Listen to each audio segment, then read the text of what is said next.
KPBS On Demand is supported by Markel Design and Remodeling, helping homeowners with their home remodeling needs. From ADUs to kitchen remodels, room additions, and custom homes, Markel Design and Remodeling can help homeowners design and build their dream homes. More at trustyourhometous.com. It's time for KPBS Roundtable. I'm Andrew Bracken. Today we hear more about the small plane crash that struck a military neighborhood in San Diego early Thursday and the impacts it's having on local military families.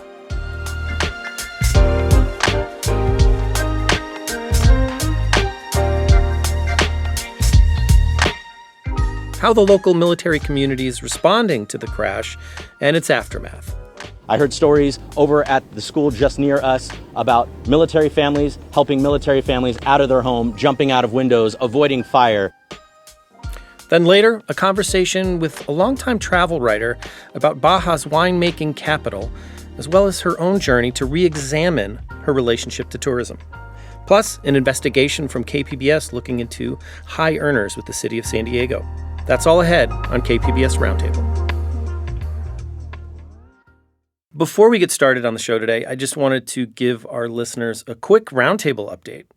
I've had the pleasure of filling in as host here on Roundtable, along with my colleague Scott Rodd, for well over a year now, and I'm happy and really also grateful to announce I'll be with you now each and every week as the host of Roundtable, and just wanted to thank everyone for their support. Okay, so now onto the show. San Diego's Tierra Santa neighborhood continues to recover from a small plane crash Thursday that destroyed a pair of homes, damaged several others. 3 people have been confirmed dead. All were aboard the Cessna 550 jet, which began its flight in New Jersey. 6 apparently were on board that jet. The crash also forced dozens of local military families out of their homes and into local evacuation centers. And here to talk more about it, I'm joined by Andrew Dyer. He is KPBS's Military and Veterans Affairs reporter. So, Andrew, in a sign of at least a semblance of return to normal here, 2 local schools in that area near the crash site are back open today. But what can you tell us about affected military families living in that area? Well, I talked to Navy Region Southwest this morning, and what happened yesterday was kind of a, behind the scenes, not a struggle, but, they had to kind of figure out, okay, where do we put these folks? Who's going to pay to put them there? So there was a lot of things happening behind the scenes, but last night the region, which, region manages all the bases. They issued an evacuation order for the vicinity of the crash, which kind of unlocked the ability of these families to get hotels and have the Navy pay for them. So, it sounds like a lot of logistics, a lot of different branches of the military, a lot of different departments here trying to figure it out. But talk more about this neighborhood, where this happened and the people living there. So, Murphy Canyon, it's a huge military housing area. It has, like duplexes, it has single-family homes, and really it has members of each branch of the military. If you get stationed here, you can be put in Murphy Canyon housing, and all ranks up to, I think, some officer ranks as well. So it's a big family area. It's a very tight-knit neighborhood. A lot of people... maybe they're on the same ship or they're from the same command. They live on the same street with each other. So, barbecues and stuff like that. Very tight-knit. There's a community center. There's Armed Services YMCA over there. There's a Navy exchange. So it's a military-friendly, family-friendly area. So it's not run by the military, or how does that work? I mean... Tell us more about, how this housing is run. I think it's Liberty Military Housing. Yeah, so Liberty Military Housing is the company that manages these type properties across the country in several areas. It's a public-private partnership. They have a contract with the DoD to provide this housing. They're on the hook for maintenance and upkeep and everything. And in exchange, basically, they charge they charge you your housing allowance is your rent, right? So whatever they're giving you in the area for housing, that's what your rent is for these type places. But it's like any master planned community in San Diego that we're all familiar with. Same type of architecture, same type of street design. Murphy Canyon's, it's not gated. You can drive through there. So it's like any other neighborhood. The only difference is the folks who live in the homes and kind of the manner in which they got there. Yeah, and another piece of that, I think, for anyone that's lived in San Diego for an amount of time, you get to know folks from the military or maybe veterans like yourself, right? But one aspect of it, especially for families and kids, is the kind of changing nature of home here. Given that this tragedy did affect homes and military families there, what can you share with us about what that experience is like and what the families affected here might be going through? Well, so when you transfer to a new duty station, housing is your first concern.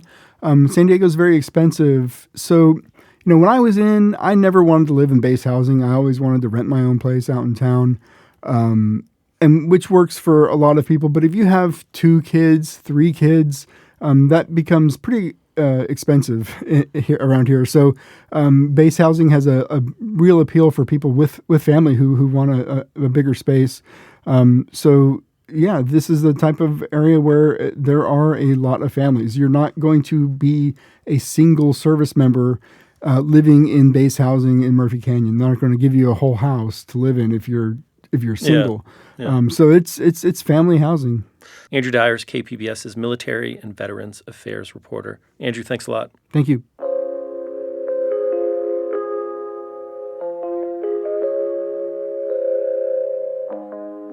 Coming up, a KPBS investigation leads to questions about the San Diego Police Department's reliance on extensive overtime. That's next on Roundtable.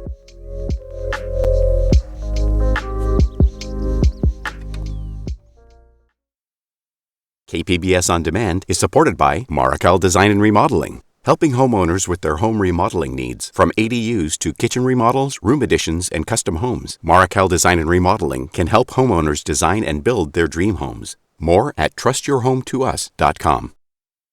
Welcome back to KPBS Roundtable. I'm Andrew Bracken. Joining me now is Scott Rodd, KPBS investigative reporter and Roundtable alum.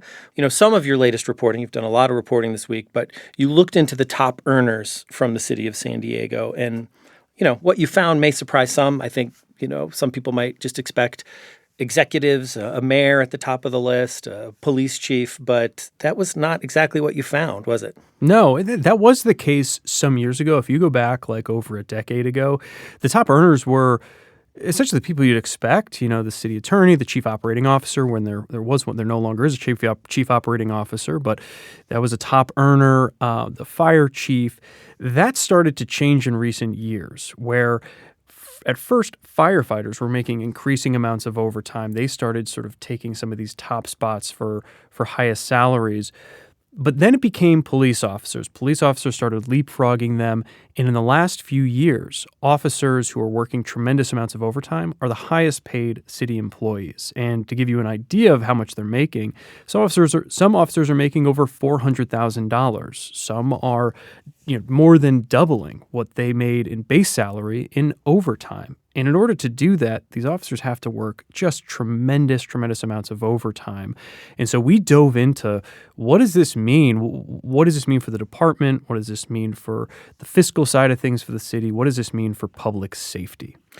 And, in your reporting, you found that one San Diego officer, I think Jason Costanza, worked over 3,000 hours of overtime in 2023. Can you paint a picture of what that looks like over a day, over a week, over a month? It's just a staggering amount of overtime. A typical work week, or a typical work year, rather, is just over 2,000 hours. So if you add 3,000 hours on top of that, it's like this officer working his standard officer job, plus another full-time job on top of it, plus another part-time job on top of that. It equals out to like 100 hours per week if there's no time taken off. And so, again, it's almost hard to wrap your mind around how someone would work these many hours. There was an audit that was done last year that looked at some of these issues. It looked at overtime at the police department overall, but it dug into some of these specific officers. what we were able to do was put names to these officers. We were able to dig in through public records and determine who these officers were. And there was an example work week that was included in this audit, and it showed that, for example, in like a 3-day period, this officer worked over 50 hours with just a few hours off in between. Again, just wrapping your mind around it's pretty tough because it's just so much overtime that some of these officers are working. Yeah, and that has real impacts on the officers themselves. And I think there's, your reporting brings up concerns over officer safety and also public safety. I mean, working that many hours can have real physical and mental impacts, right? For sure.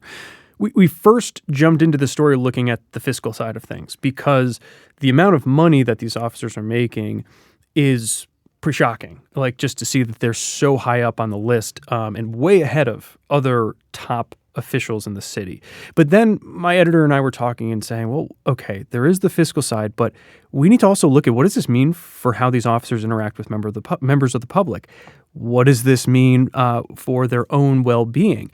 And the research shows, there's a decent amount of research out there that shows that when officers are working lots of overtime, accidents start to go up. Complaints against officers start to go up, and the likelihood of use of force incidents starts to go up. I spoke with Paul Parker. He is a former police officer and death investigator, and he also led the city's, he was the executive director of the city's Civilian Police Oversight Board recently. And he said from his experience working this much overtime, it's a red flag. When you work excessive number of hours, and 19 hours seems to be completely excessive, but when you're working 14, 16-hour days, and then you put a couple of those days back to back, or maybe every other day you're working 14 to 16, you're exhausted. And you heard him referencing there 14-hour shifts, 16-hour shifts, 19-hour shifts. These were all examples that we were seeing in the data. Some officers were working more than 19-hour shifts. And it's worth noting that a police officer's standard shift here in San Diego is 10 hours. Some of them were working close to double that. So you also sat down with San Diego's police chief, Scott Wall, for quite a bit of time to talk about this. I mean, what did he have to say about these concerns over officer fatigue and the public safety aspect? We had a wide-ranging conversation about this, and I'll put it this way. There were certain things that he was concerned about, certain things that he was not concerned about. The money that these officers were making, he had no concerns about that. He said, look, these officers, they work hard, they work the overtime, they earn the money that they receive. And for him, it was like pretty clean cut.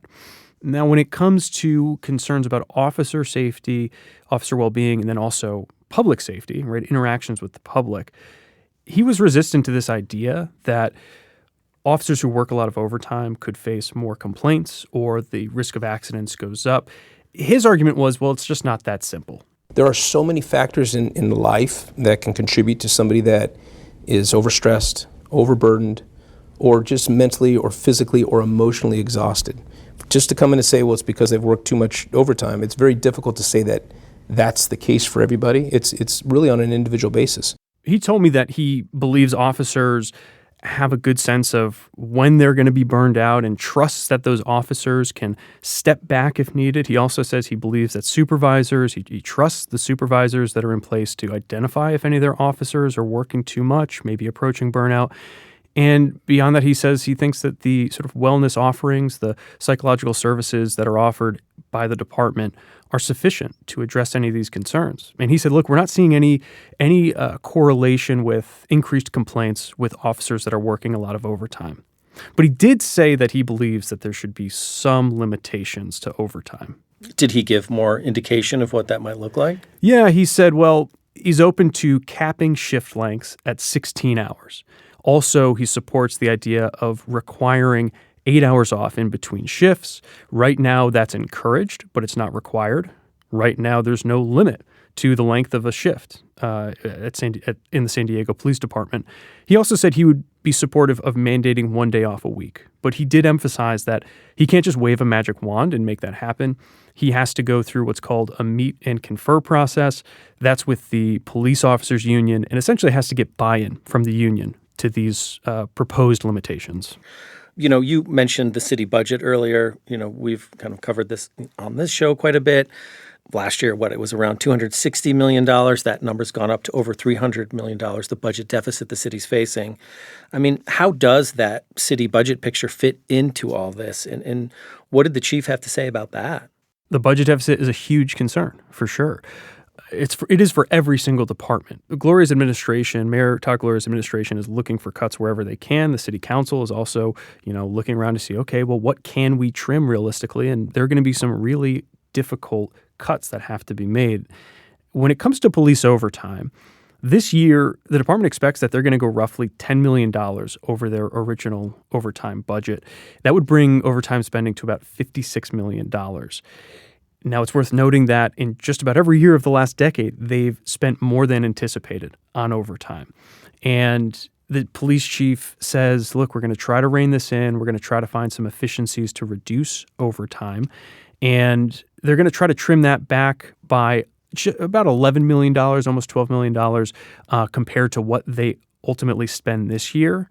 So they're looking for ways that they could cut back. But it's worth noting that the city council at a recent city council meeting, members were saying, we're concerned this could have an impact on public safety. Is this where we want to make cuts? They expressed concern about this. Ultimately, Mayor Todd Gloria decided to keep those cuts in his final proposed budget.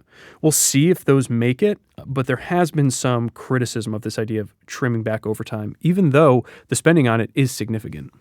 So I want to kind of peel back the layers here of your reporting a little bit and talk about how this story originally got on your radar. Yeah, so it came as a tip from a member of the public. They reached out and said, look, this person said, I'm a data guy, and I like to dig through, city records, police records, something that, hey, me personally, I identify with. Yeah. And I said, hey, that's great. And they said, look, this is kind of interesting. This police officer, this kind of just patrol police officer is making $430,000 a year. That seems kind of wild. And they said, it looks like it's the highest paid city employee. And so I looked at that and said, wow, that is pretty interesting. And as an investigative reporter, I've been doing this now for about 10 years. I've developed a pretty good sense of when something is a story or has a good likelihood of being a story. This right away, I was like, wow, that's super interesting. Let's dig in. And as an investigative reporter, you want to start fleshing that out and say, okay, is this just an isolated thing?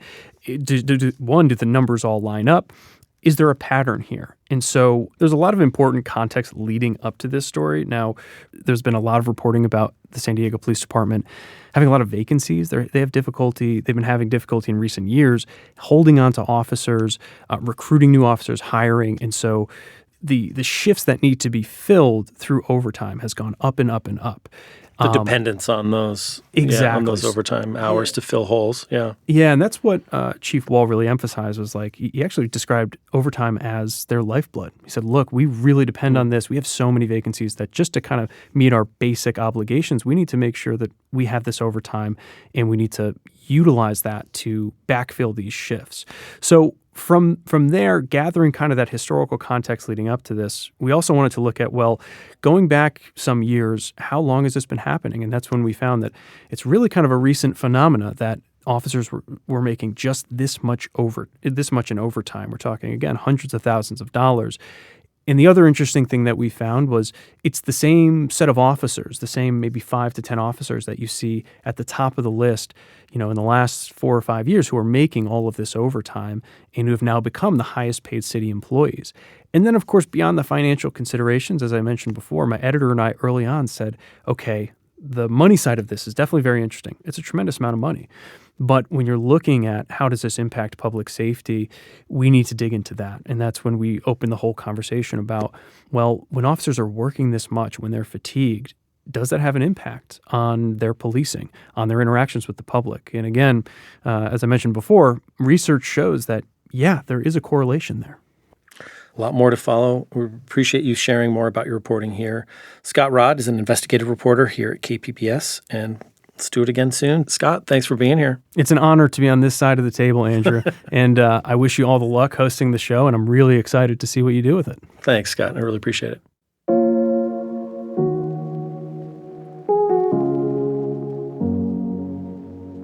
Next up, a look into the history of Mexico's largest winemaking region in Baja's Valle de Guadalupe. That's ahead on Roundtable.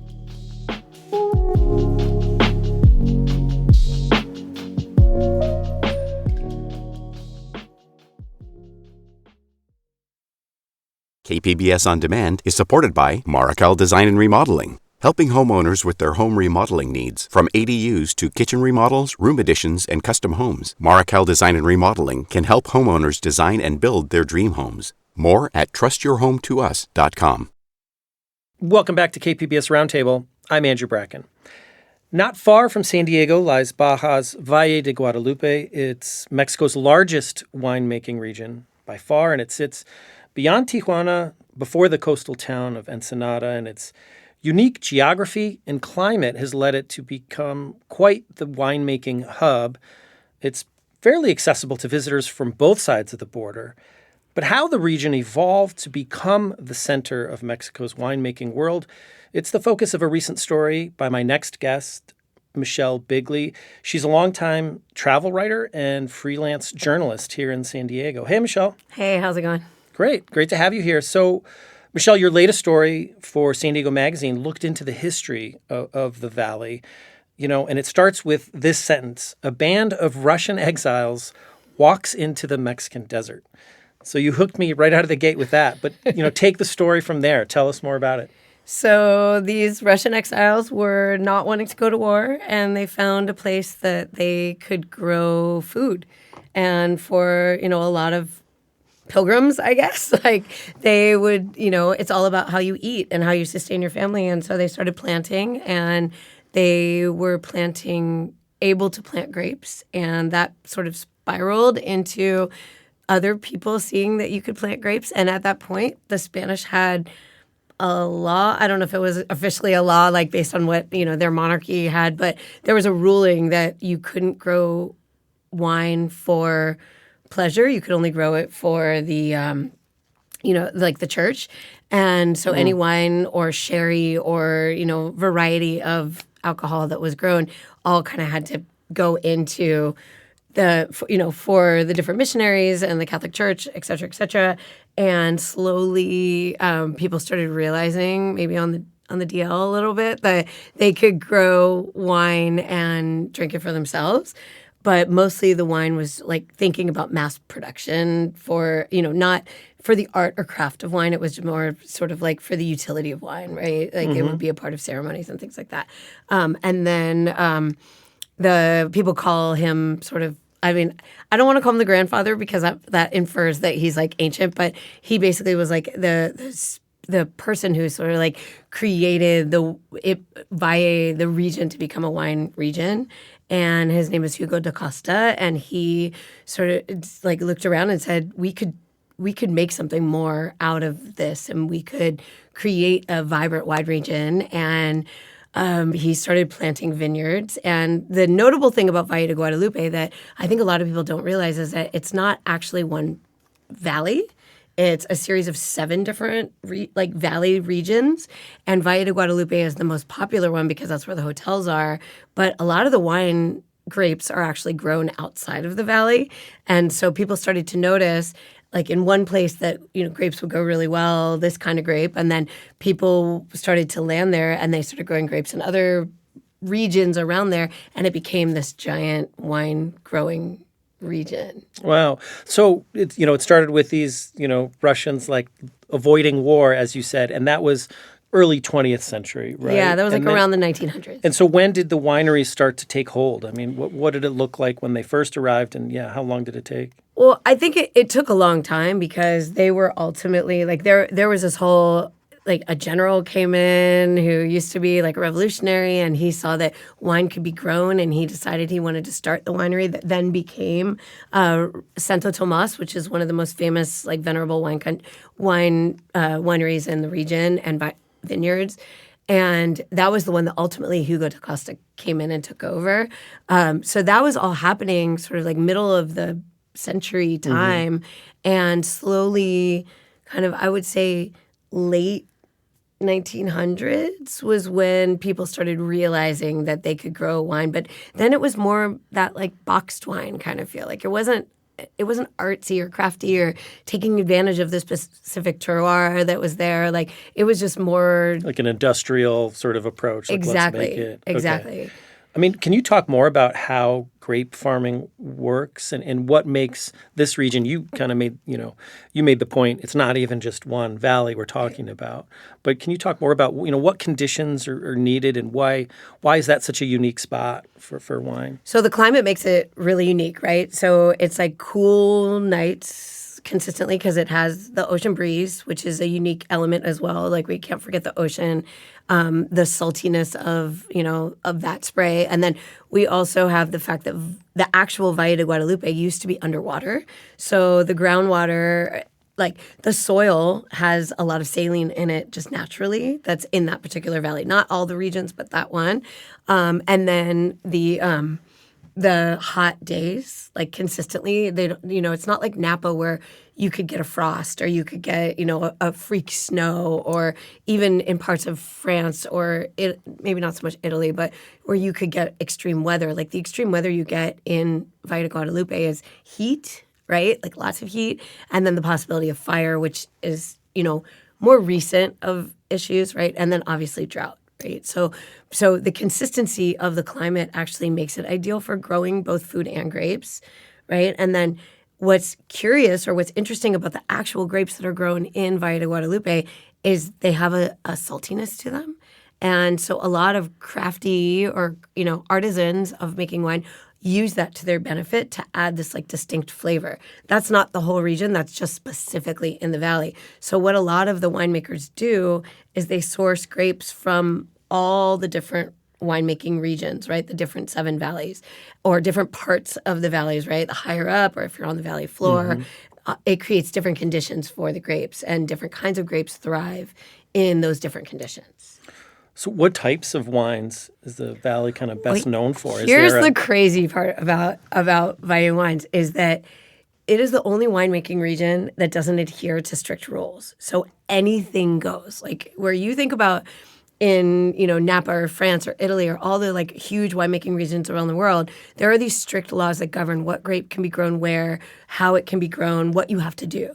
But Valle was sort of like bloomed from this Wild West appeal. Like you had Russians growing grapes, and then you had Spaniards growing grapes, and then you had Mexicans growing grapes, and then suddenly like French, people came over to escape war, and they started sneaking their, vines in, from their family's vineyard back in France. And so like there's crossbreeds and different wines that shouldn't quote unquote be grown together. So it's seriously as anything goes, right? Like people wax poetic about the different red varietals that you can find in the Valle, but I've had some dynamic, like really amazing orange wines and rosés and whites and, natural wines. Like there's so many people experimenting with not just the grapes, but the blends of grapes, plus the way they're growing it. Like some people are trying to do it biodynamically, and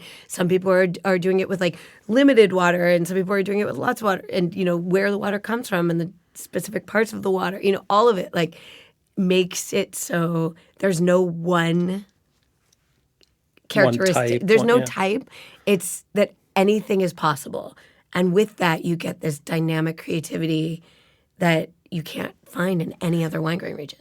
And, in your story, it kind of goes out from there. It's not just the wine that this sort of anything goes spirit comes. I mean, I think you dive into just how the development of the Valle, one of its core kind of tenets is the lack of regulation has sprouted out. So can you talk more about how that's, played out in what the valley's become today? Yeah. I mean, well, that with any good wine, you need good food, right? And if you don't have regulations around sort of food and building code and any of that, you suddenly have these chefs or these people who want to be chefs who say, I'm going to go and I'm going to build a grill outside, and I'm going to throw a bunch of tables under a tree, and I'm just going to cook for you whatever I can get from, my friend who is, went fishing this morning.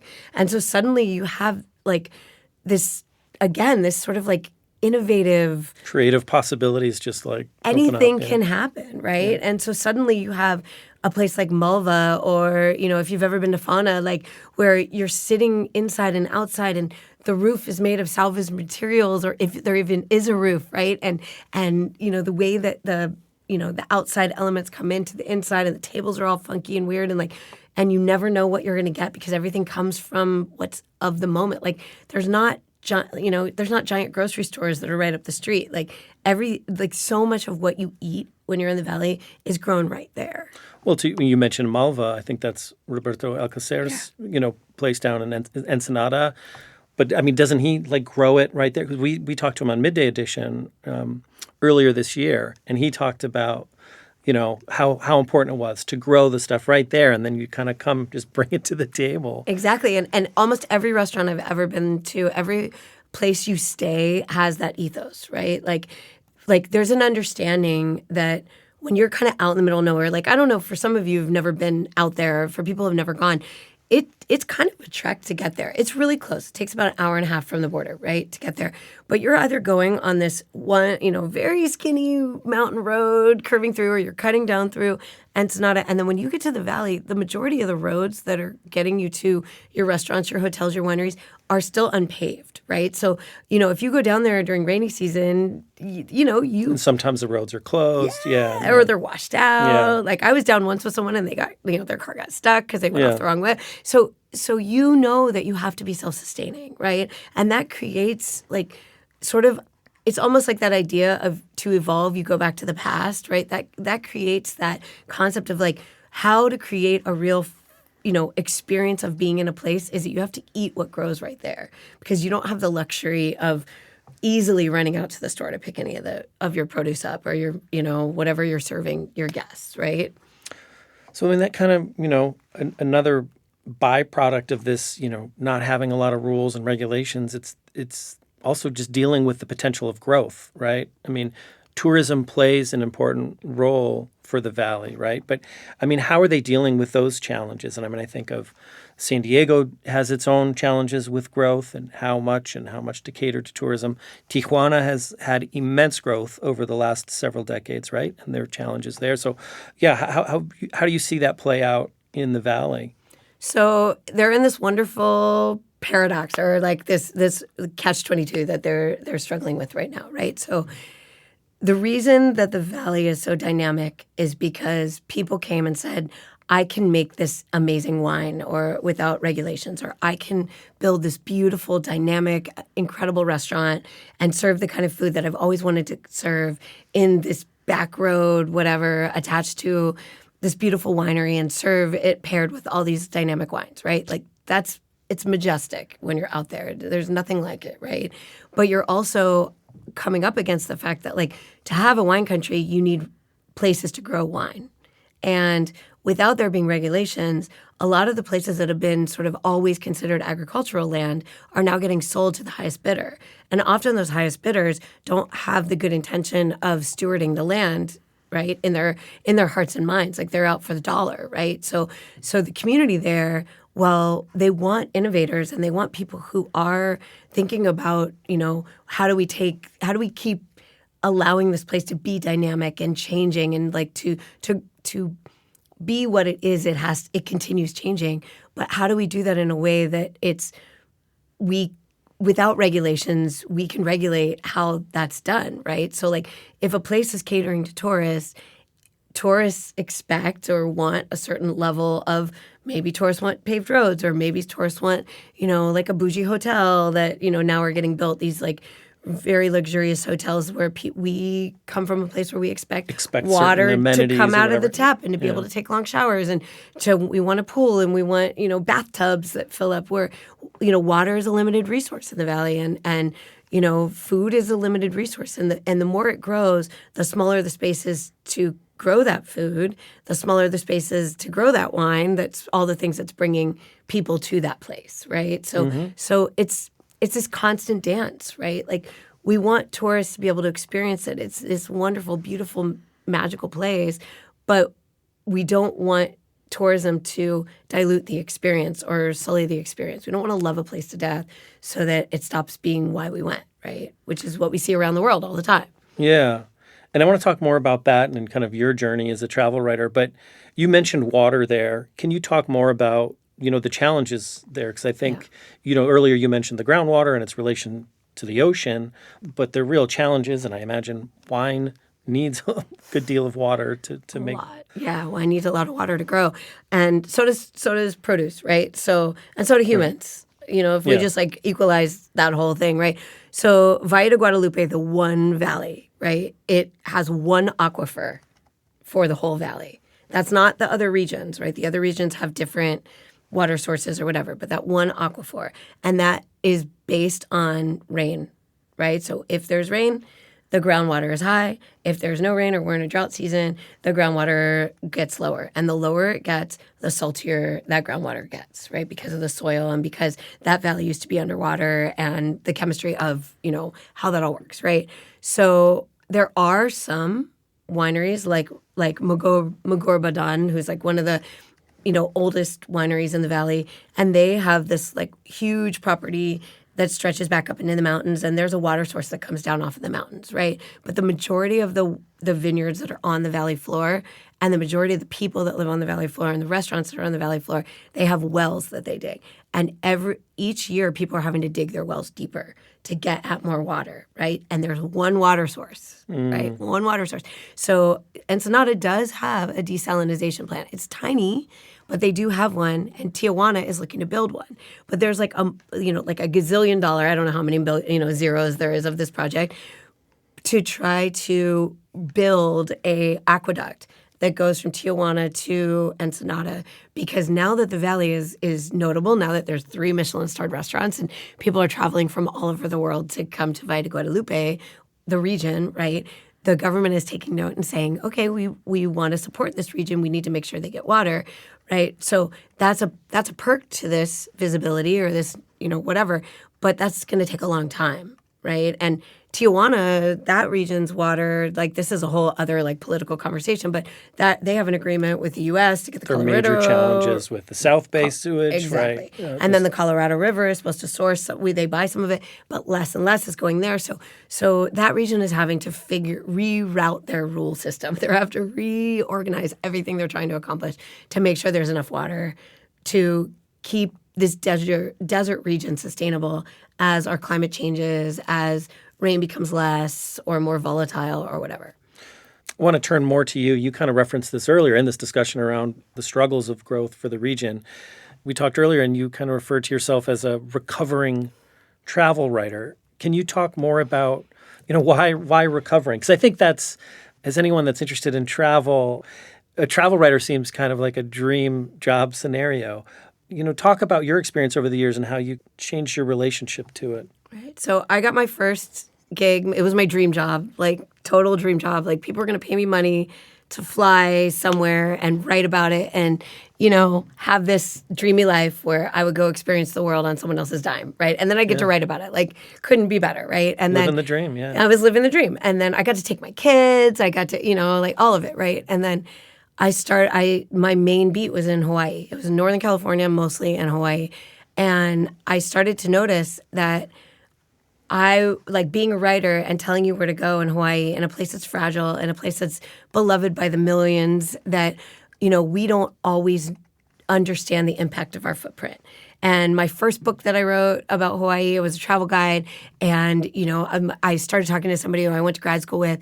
And he's like, actually, the best advice I can give you is to tell people not to come. And I didn't understand it, right? I didn't get why I would want to be a travel writer that told people not to go to a place. And over, way too long of doing this writing, I started to realize that the more we tell people to go find the secret place or do the secret thing or go to this beach that, is, beautiful, the more impact we have on that landscape. We are loving these beautiful places to death.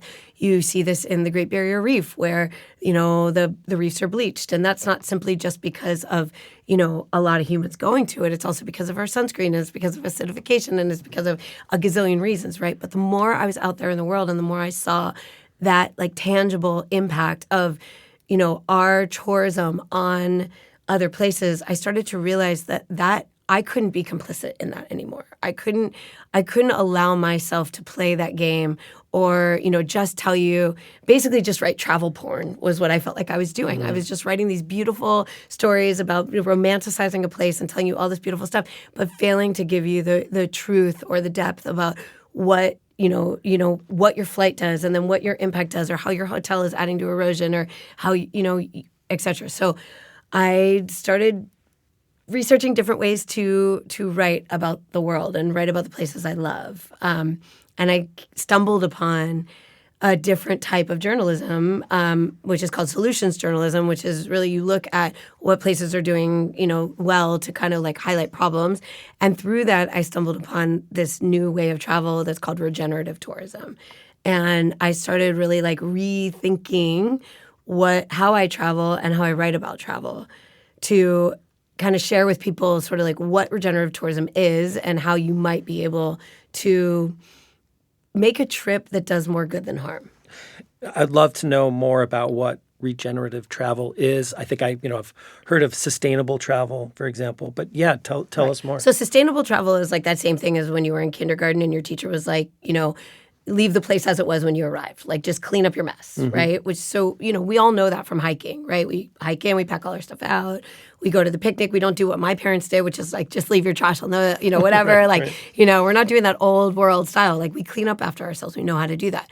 But regenerative travel starts with the concept that, like, we know just getting to a place, you're starting at a deficit, right? Like, your flight puts you in debt. You're getting there puts you in debt. And then when you go, we always, as consumers, typically as travelers, we go in with this idea of like it's a transactional experience, right? We're buying an experience that's going to be life-changing. But regenerative travel flips that all on its head. And it says, you go with this idea that you don't ever arrive at a place without offering something of yourself, right? So the goal is that you want to give back to the place in some tangible way. So that could start with like thinking about the hotel you stay at, right? So for example, there's 3 hotels that are sort of like standard of what regenerative travel is.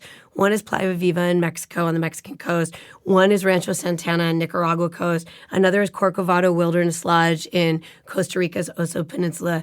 And there's a lot more, but they're actually walking the talk with this idea being, the way the hotel is built, like, is all built around sort of like using regenerative materials, like not like growing new trees to cut new wood, et cetera. It's thinking about the watershed. It's thinking about your impact. It's thinking about how your waste is used. It's thinking about where the food is grown, where the water comes from to take care of the community. And after you're aware of like what that hotel, what their ambitions are, how they're helping the actual community. Like Rancho Santana actually like educates kids and gives free education. Like, there's another one in Costa Rica called Nayara that is building houses for their staff to live in to make sure that everybody is their community is taken care of.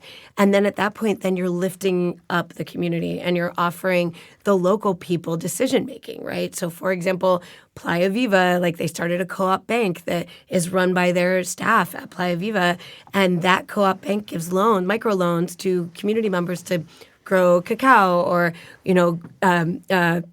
other things that grow there. Then they can create a business that they can sell at Playa Viva back to the community. So it's imagining sort of how where you stay and how you get there does good. And then while you're there, you're offering a service of yourself, right? So it's not just manual labor. Like you could be planting trees like Hawaii does, right? Like you could do this project where you go plant trees to offset your flight, right? Or, you could be, going on a kayaking trip to clean up the reef or something like that, right? Like there's a lot of different ways that destinations are trying to let you participate. And it sounds like an undercurrent of what we've been talking about is obviously the climate, the human impacts from travel.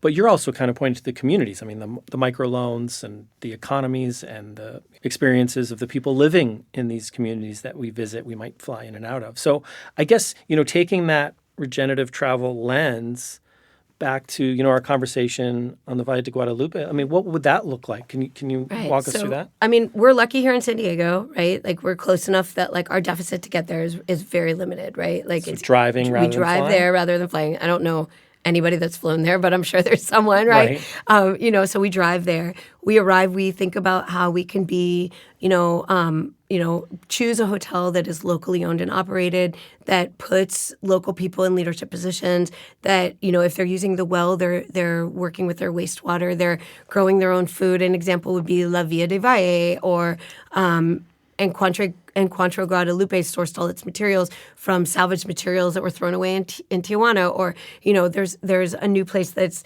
called like Mirror Earth Studios that is, trying to be really like thoughtful about how they built it, right? And then it's trying to support the businesses, whether that's wineries or, restaurants that are, serving organic produce, or not taxing the land, or like offering stewardship programs, like thinking about the holistic perspective. Like all those decisions play into how we give back. Right? And I imagine it transforms our experience with that community rather than just going on a tour of said place, right? Exactly. I mean, we're not just sitting at the pool with a drink and like not understanding it. We get to have this transformative experience by getting to know the places we're staying and learning, meeting the people who are living there and who are thriving there and who have an invested interest. And then we hear about the good and the bad, and that helps uplift us. And then we bring that home, and we can look at our San Diego community or wherever we're from, and we can say, like, how can I apply these kinds of principles here in my own community? And how can I aim to do good here? And then that echoes outward, right? So other people get the experience that we had going to Valle when they come visit us and our businesses here. It goes both ways. Exactly. Michelle Bigley is a freelance journalist here in San Diego. You can read her latest piece on the history and evolution of the Valle de Guadalupe in San Diego Magazine at sandiegomagazine.com. Michelle, thanks so much for enlightening with us. This has been really great. Thank you so much.